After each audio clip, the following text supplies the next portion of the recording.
I have spent my whole life watching people leave.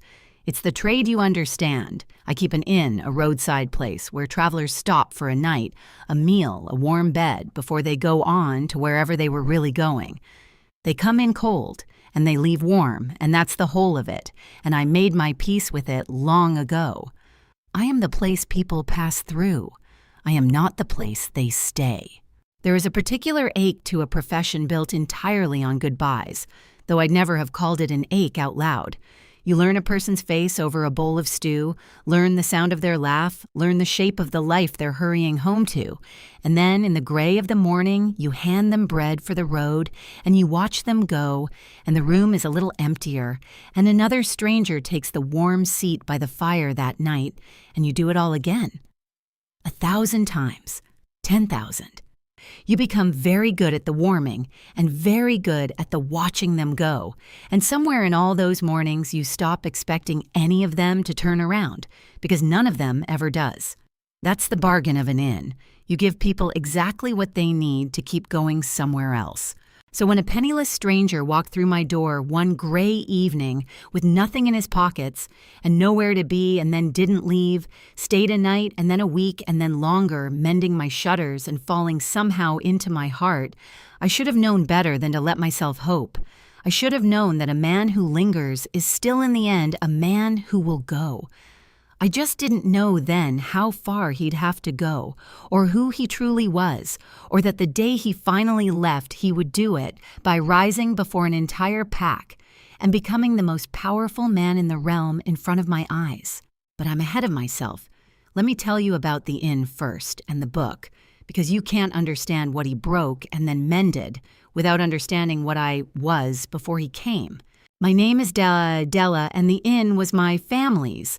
My mother's and her mother's before her. My parents are both gone now, and I run it alone.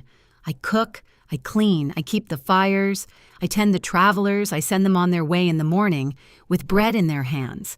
It is hard, good, honest work, and I love it, and it is the only thing that has ever truly been mine. And there is a book. My mother kept it, and her mother, and now me, a worn old ledger that sits by the door where every traveler who stays writes their name, and sometimes a line beneath it, a word of thanks, a wish, a blessing for the road.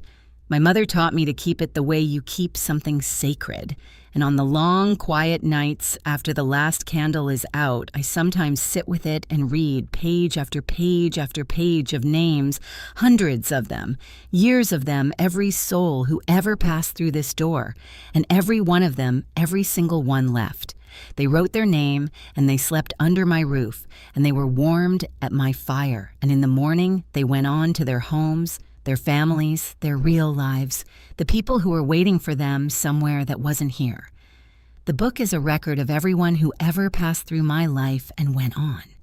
I keep a book of goodbyes, and I have read it so many times, I know the leaving by heart. There was a merchant once who stayed a fortnight snowed in, and we talked every night until the fire burned low, and I thought I was young, that perhaps he might come back through in the spring. He wrote a lovely line in the book when he left. He did not come back in the spring or ever. There was a young soldier, kind-eyed, who told me about the farm he'd have one day and let me imagine for 3 nights that I might be in it. And then the thaw came and he marched north, and his name went into the book like all the rest. I was not heartbroken exactly by any one of them. That is almost the worst of it. It was a quieter thing than heartbreak. It was the slow, year-by-year learning of a single fact that I was a place people were happy to be and happy to leave, that whatever warmth I gave them, it was a warmth for the road, and the road always led somewhere else to a life that was theirs, which I was not part of and never would be. That is the thing you have to understand about me, the wound I carried before he came. Though I'd never have called it a wound, I'd have called it simply the truth. I am the way station. I am the warm stop on everyone else's journey to somewhere real and someone real. People are glad of me the way you're glad of a fire on a cold night, and then the morning comes and they go. Because the fire was never the destination, only a comfort on the way to it. Everyone I have ever cared for has moved on to a life that was elsewhere. I'm the kind of person people enjoy and leave. I'm not the kind they stay for. I learned that so long ago and so thoroughly that I stopped wanting otherwise. Stopped letting myself hope that one day someone would write their name in my book and then simply not leave. I had my inn, my hearth, my travelers, my book of goodbyes. I told myself it was enough. Mostly, I believed it. And on the nights I didn't believe it, I read the book until I did again. Because the book never lied to me. The book always told me exactly what I was. And then on that gray evening, the bell rang and he came in. He called himself Will. He was tall and broad and travel-worn with a quiet way about him and a stillness in his eyes. And he had nothing, no coin, no horse, no bundle, nothing but the clothes on his back. He asked plainly and without shame for a bed and offered to work for it since he couldn't pay. And I was tired and it was late and there was something in his face I couldn't turn away, so I said yes one night in exchange for chopping the wood. He chopped the wood, and then the next morning he asked if he might stay another night and mend the gate that had been hanging crooked for a year, and I let him, and he mended it better than it had ever hung. And then there was the roof and the broken stair and the cellar door, and somehow a night became a week, and a week became something I stopped counting, and a penniless stranger with nowhere to be became a fixture at my fire, and I, fool that I was, began to fall in love with him. I fell for him because he had nothing, I think, because a man with nothing has only himself to offer, and what he offered was himself, his quiet strength, his unhurried kindness, the way he listened when I talked as though my words were worth hearing, the way he worked beside me, without being asked, the way he made the inn feel for the first time in my life, less like a place I tended alone, and more like a place that was shared. I loved the man purely for the man, because there was nothing else to love him for. And this is the part that undid me. He stayed. Day after day he stayed. A man with nowhere else to be, no rank to return to, no waiting life elsewhere, who chose my inn and my fire and didn't go. And a small, foolish, long-buried part of me began, against all the evidence of my book of goodbyes, to hope. What I did not know, what I could not possibly have known, was that Will was no penniless stranger at all. He was Emmerich the Alpha King, the ruler of the packs, the most powerful wolf in the entire realm, traveling in disguise, having shed his crown and his name to walk among his people as no one. And he had not stopped at my inn by accident, or stayed by accident either. He had stayed because for the first time in his whole life, someone was loving the man and he could not bear to give it up. He told me after why he'd done it, why a king would shed everything and wander the roads as a pauper. And once I understood it, I could not even be angry the way I wanted to be. Not entirely. He had been the Alpha King since he was young, and in all his years on the throne, he had never once been certain that anyone's love or loyalty or kindness was for him, for the man, and not for the crown. Everyone at his court loved the Alpha King. They feared his power. They courted his favor. They flattered the throne. They bowed to the strength. But the man underneath the crown, the one who got tired, who got lonely, who wondered if anyone in all the world saw past the title to the person, that man had never been known. By anyone. Never been wanted. For himself, never once been loved as simply Emmerich instead of as the king. He was the most powerful man in the realm, and the loneliest surrounded always, and known never.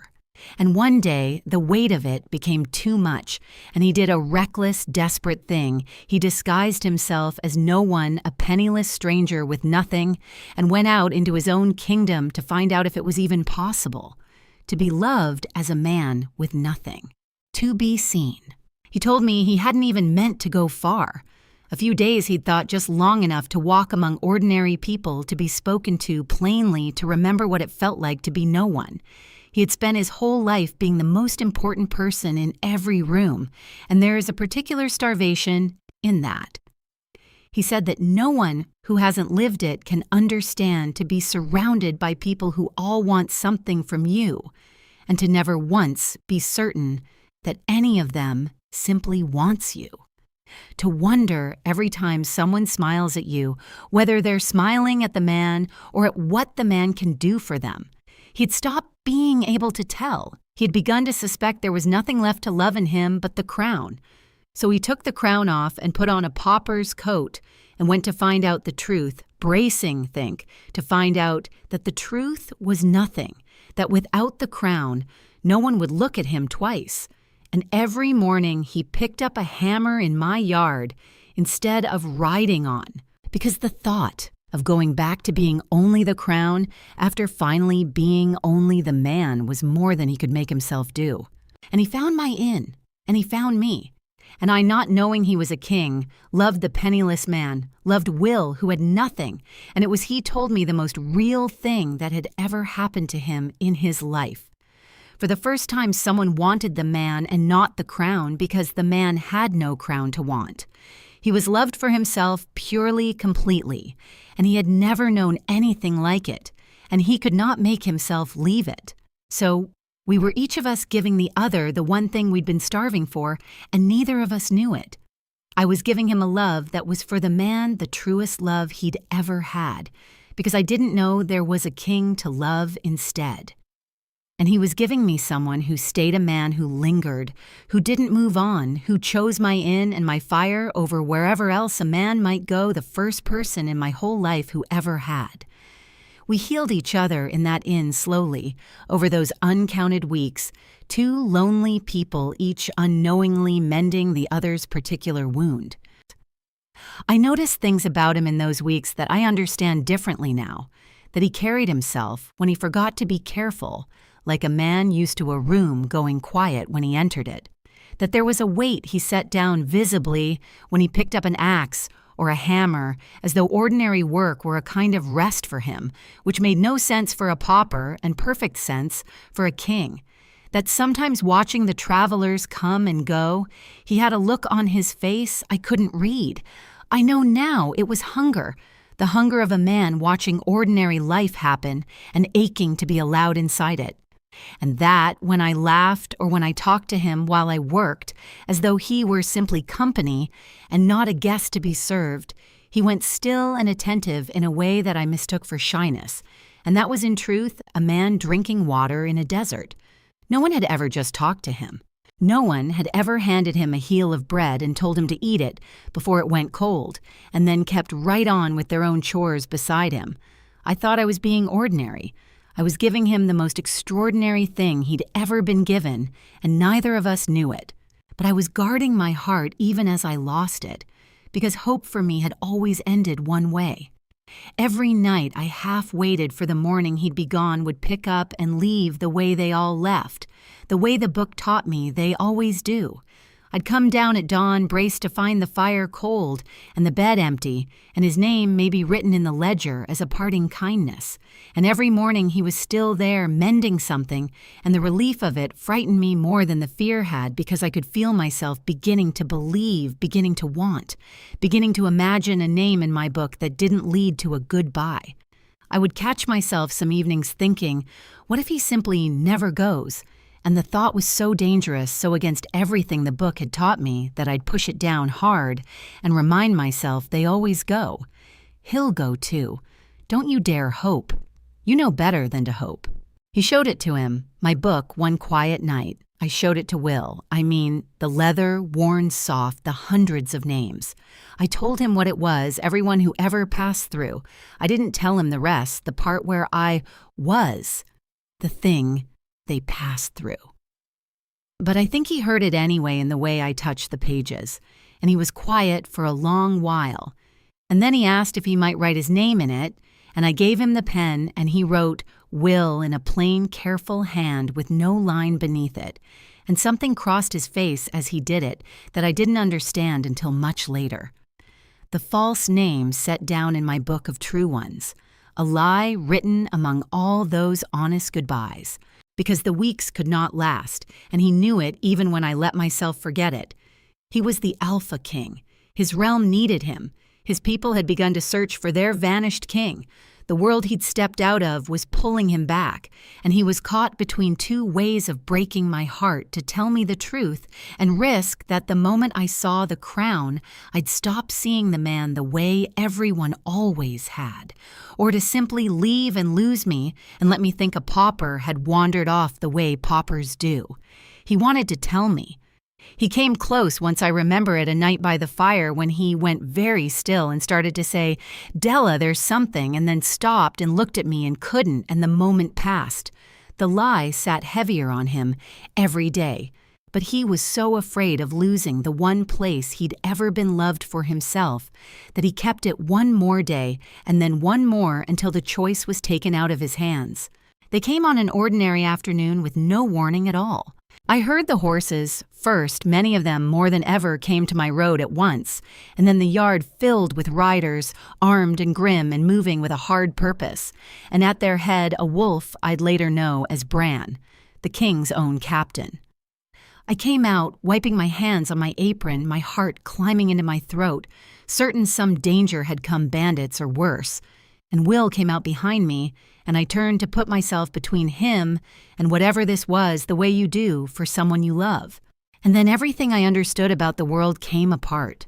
Because the captain, this hard-armed, grim man at the head of an armed company, took one look at the penniless stranger standing in my doorway in his worn work clothes, and his whole face changed, and he swung down off his horse, and he went to one knee in the mud of my yard. And behind him every rider, the whole company dismounted, and knelt too, a wave of them going down, heads bowed, and the captain said in a voice rough with relief and reverence, "Your Majesty, we've been searching for you for weeks. Thank the moon you're safe." Your Majesty. For a moment the words made no sense to me at all. I actually looked behind me into the empty doorway as though some great lord must have come down the stairs unheard, because the only person standing there was Will, who chopped my wood, who couldn't pay for his bed, who'd come in 3 weeks ago with nothing in his pockets. The captain could not be kneeling to Will. It was a mistake. It had to be a mistake. I looked at Will, and Will, the poor man who'd mended my shutters, the stranger with nothing, the one who'd stayed, Will straightened. I watched it happen. I watched the stoop go out of his shoulders and something I'd never seen settle over him, like a mantle watch the quiet workman I loved rise in the space of a breath into something else entirely, into power, into command, into a king. The very air of the yard seemed to bend toward him. The men knelt lower, and I understood in a slow, cold horror that there was no mistake that the mistake had been mine for 3 weeks every single day. He rose before the kneeling pack as the Alpha King in my muddy yard with my apron still in my hands, and he was not Will at all. He had never been Will. He was the most powerful man in the realm, and his name was Emmerich. And he had been a king the whole time, and I had not known. I had fed him day-old bread. I had scolded him for tracking mud across my clean floor. I'd fallen asleep against his shoulder by the fire, and he had been the Alpha King. She fell for a penniless stranger at the inn, and then he rose before the pack as Alpha King, and the man she loved became in a single breath a stranger she had never met. The whole world I'd built, the small, honest world of the inn and the fire, and the man who'd stayed tilted and slid and broke. Because all at once I understood 2 things, and they hit me together, a double blow that drove the breath out of me. The first was the lie. He had deceived me. Every single day, every quiet evening by the fire, every moment I'd fallen further in love, he had been the Alpha King, letting the innkeeper's daughter give her heart to a man who didn't exist. A pauper named Will, who was nothing but a costume. I had fallen in love with a lie, and he had let me. And the second thing was worse, because it was the oldest truth I knew, confirmed at last in the cruelest possible way. He was a king. He had a realm, a throne, a whole life, his real life, and it was not here, and it had never been here, and now it had come for him on horseback to take him back. I had let myself believe a penniless man might stay, but there was no penniless man.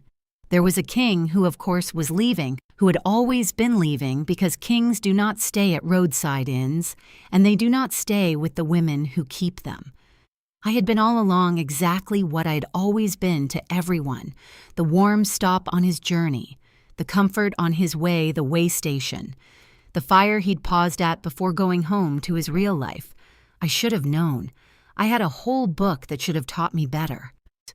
Emmerich turned from his kneeling pack and looked at me, and I watched the hope drain out of his face because he saw exactly what he'd dreaded written all over mine, that I was looking at the crown now, not the man, just as he'd feared, and that I was hurt.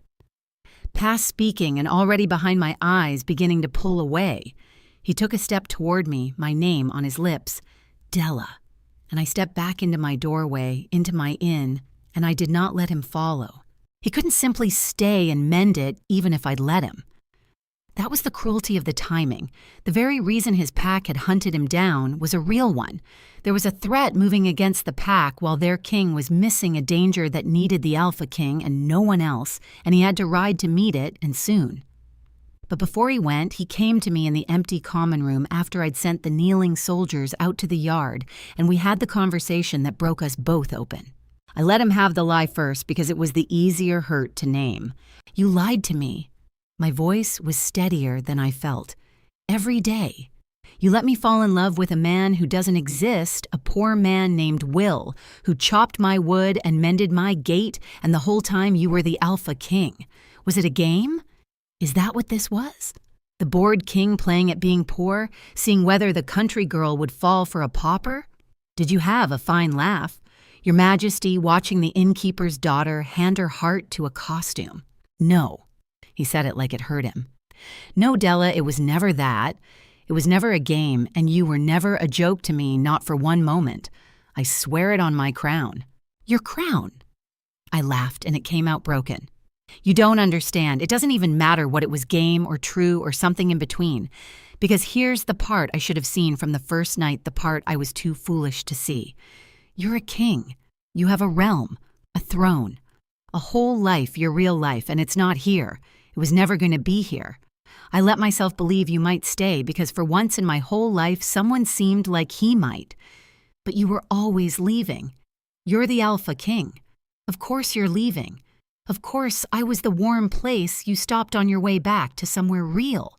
And then the wound came up out of me, the one I'd kept buried under the floorboards of my whole life, and I couldn't stop it. That's what I am, Emmerich. That's all I've ever been. I'm the inn. I'm the place people pass through. They come in cold, and I warm them and feed them and give them a bed, and in the morning they go home to their families, to the people who are waiting for them, somewhere that isn't here. Everyone leaves. Everyone. I keep a whole book of them, hundreds of names, years of names, every soul who ever passed through this door and went on to their real life. I am the way station. I am the comfort on the road, never the destination at the end of it. I am the kind of person people are glad of and leave, not the kind they stay for. I have known that since I was a girl, and I made my peace with it, and then you came and you stayed and you mended my gate and you made me forget. You made me hope. My voice cracked clean in half. And now I find out you're a king, which is the cruelest possible way the world could have told me what I already knew. I pressed the heels of my hands against my eyes, furious at the tears, furious at myself. Do you know what the worst part is? It's not even that you're leaving. I'm used to leaving. I could survive leaving. It's that for 3 weeks, I let myself believe I might be the exception, that for once a man might write his name in my book and stay. I let myself want it, Emmerich. I let myself imagine a life where the fire wasn't cold in the morning, and I haven't done that since I was a girl, and I swore I never would again, because it always ends the same way, and now here it is ending the same way, except worse. Because you're not just a soldier marching north, you're a king with a crown, and there was never even the smallest chance was there. I was a fool. I let the book teach me the truth my whole life, and then I forgot it the one time it mattered most. So go, I said, and my voice was very quiet now the fight gone out of it, only the old resignation left. Go to your realm and your throne and your life. I'll write your name in the book, your real one this time, and I'll keep the inn the way I always do, and I'll watch you ride away the way I always do. I'm good at it. I've had a lot of practice. I thought this time I couldn't finish.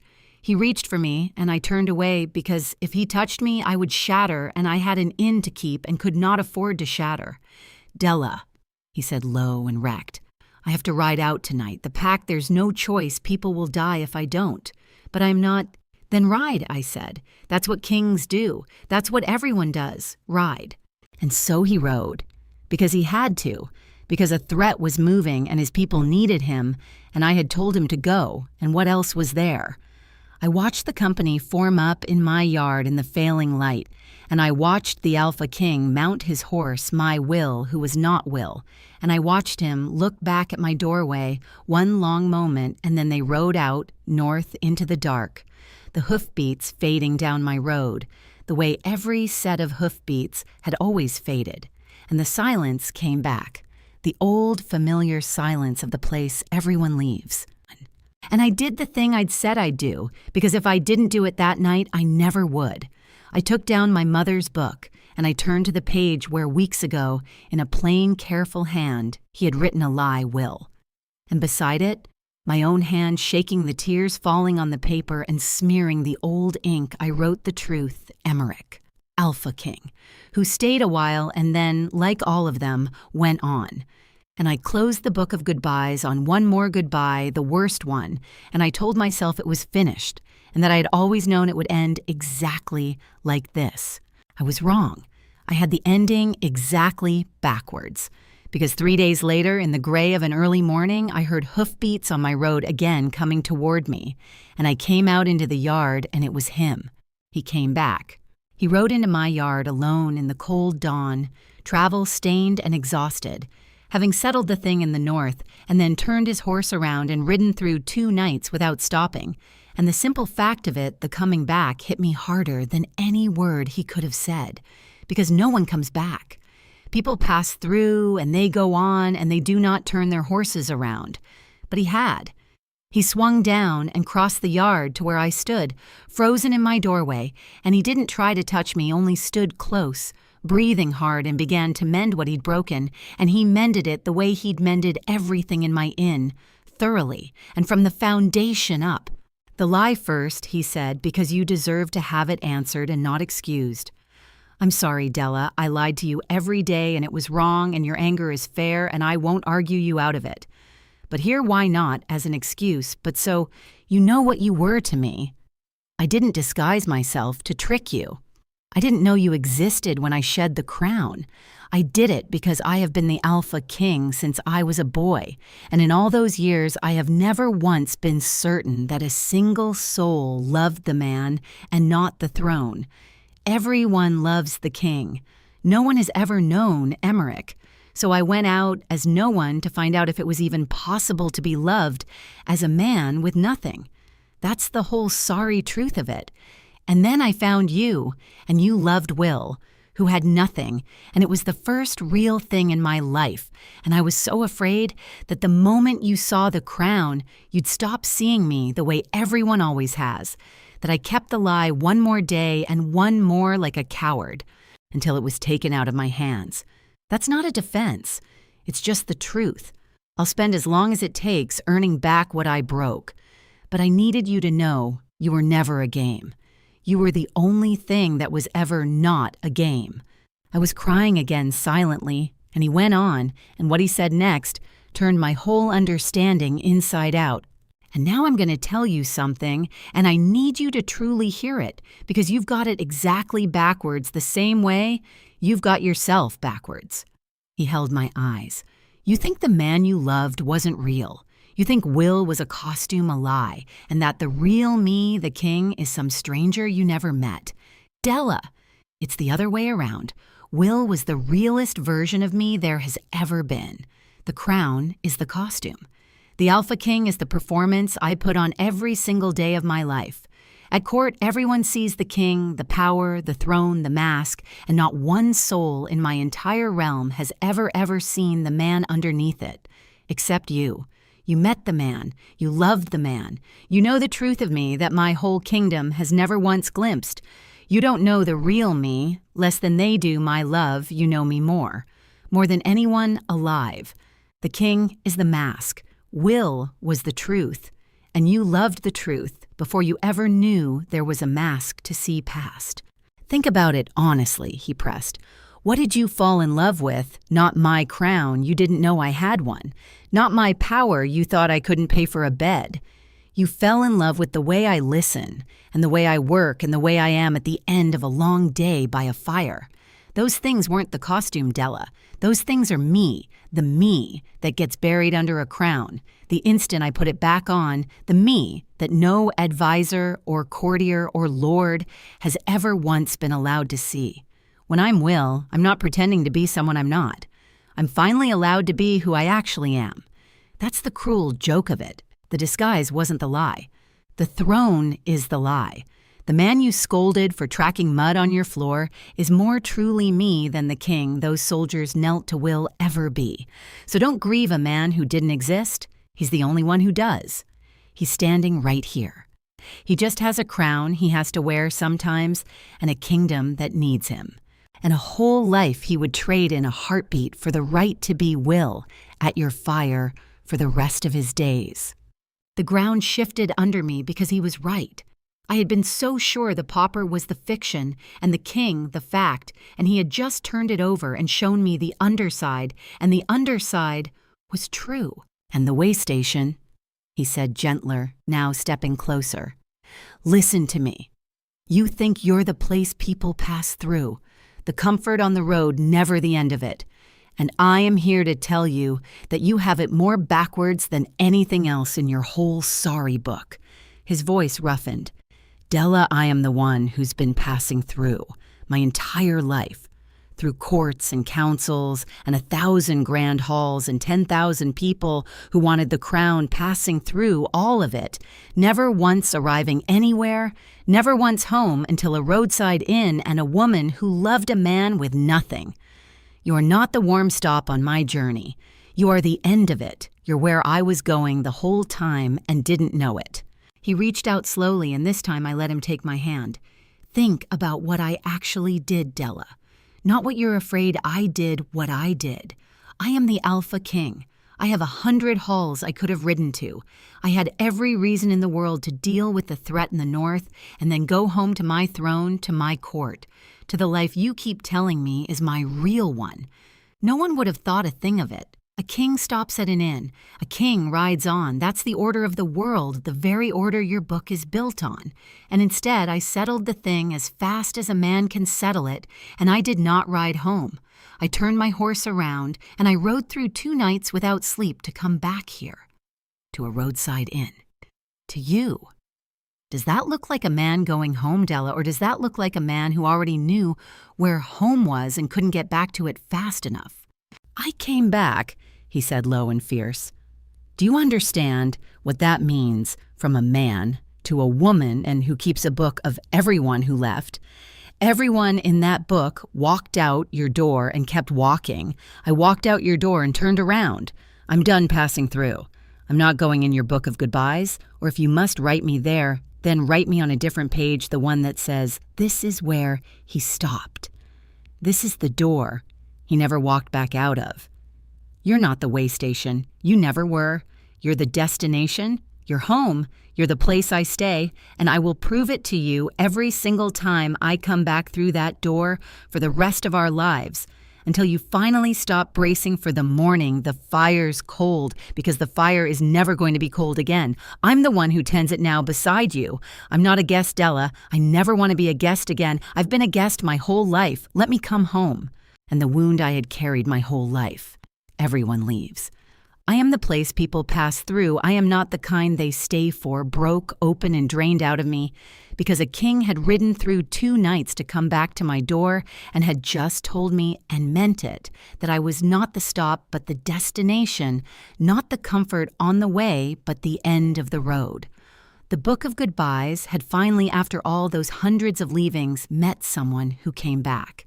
I loved you when you were no one. I whispered the last of it, coming clear in my own mind even as I said it. When you were Will, when you had nothing." "I know," he said, and his own eyes filled. "And that, Della, don't you see? That's the thing I came out into the world to find and never thought I would. You wanted to know if you could ever be someone's destination, and I wanted to know if anyone could ever love the man and not the crown. And we are each other's proof. You loved me when I was a pauper with empty pockets, which means I know for the first and only time in my life beyond all doubt that this love is for me and not my throne, because you gave it before either of us knew there was a throne. You proved it before we knew it needed proving. You gave me the one thing all my power never could, and all I want for the rest of my life is to give you yours to be the one who stayed and the one who came back, and the one who finally let you stop keeping a book of goodbyes. Do you understand what you did for me?"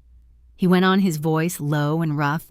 "I rode out into my own kingdom, half certain there was nothing left in me worth loving but the gold on my head, and a woman who thought I owned nothing in the world looked at me, the tired man with the empty pockets, and loved what she saw. You didn't just love me, Della. You gave me back the belief that there was a me to love. I will never be able to repay that. I can only spend my life proving I understood it. And I realized standing there that we had each walked out into the world starving for the same impossible thing from opposite ends. He, to be loved without his crown, I to be stayed for at all, and that against every odd either of us would have given, we had found it in each other. He took my hands then, and he knelt a king in the mud of my yard, the way his captain had knelt to him, and he said, I am not going to command this or carry you off, or use what I am to make it happen. You have your inn, and your life, and your own self, and I would never take them from you. I'm only asking. Be my Luna, be my home. Let me keep coming back to this door for the rest of my life, or send me away and I'll go and I'll honor it. But it's your choice, Della. It always was. I just had to come back and ask you properly as the king this time and the man both, because you're the only one I ever wanted to ask. I chose him. After a whole lifetime of being the one who's left, I let myself be the one who stayed for, and I chose the king who'd come back, and he kept his word about my inn, because Emmerich would no more tear me from the thing my mother left me than cut off his own hand. We found a way to weave his world and mine together that honored both the inn-kept and tended and beloved a place that was no longer only a way station and me beside him as his Luna, which still some mornings I can hardly believe. It did not all heal in a day. 20 years of bracing doesn't undo itself because a king kneels in your yard. There were mornings after when I'd wake before dawn with the old dread already in my chest, the certainty that this was the morning the fire would be cold, and I'd lie there and make myself breathe through it. But every one of those mornings he was there. He came back from his realm's business again and again, the way he'd promised, until the part of me that had read a book of goodbyes 1,000 times finally slowly began to believe in a different kind of ending. He never once let the fire go cold, and after enough mornings, I stopped bracing and started simply waking up beside the man who stayed. That night, before anything else, I took down my mother's book, and I found the page Will in his plain, careful hand, and beside it, in my tear-smeared writing, Emmerich Alpha King, who stayed a while and then went on. And I crossed out, went on, and beneath it I gave him the pen and he wrote in that same careful hand, the truth at last, Emmerich. Who came back? Who stays? The book of goodbyes, after all those hundreds of names, after all those years of leavings, had its first one who didn't leave. I keep it still. It is no longer a book of goodbyes. It is a book of one long, hard-won, impossible staying, with all the leavings before it and his name at the end, and no goodbye written after. She fell for a penniless stranger at the inn, and then he rose before the pack as Alpha King, and what I learned in the end was that I'd had everything backwards. The pauper was the truest him there was, and the crown the costume, And I was never the place people pass through. I was the place a king was trying to reach his whole life without knowing it. The destination, the end of the road, the door he came back to and never walked out of again. My mother used to say the road always leads somewhere. I used to think it led away from me, always toward everyone else's real life. I know better now. Sometimes the road leads home. It just took a king in a pauper's coat and a book full of goodbyes and a man who turned his horse around to show me that the home it was leading to all along was mine.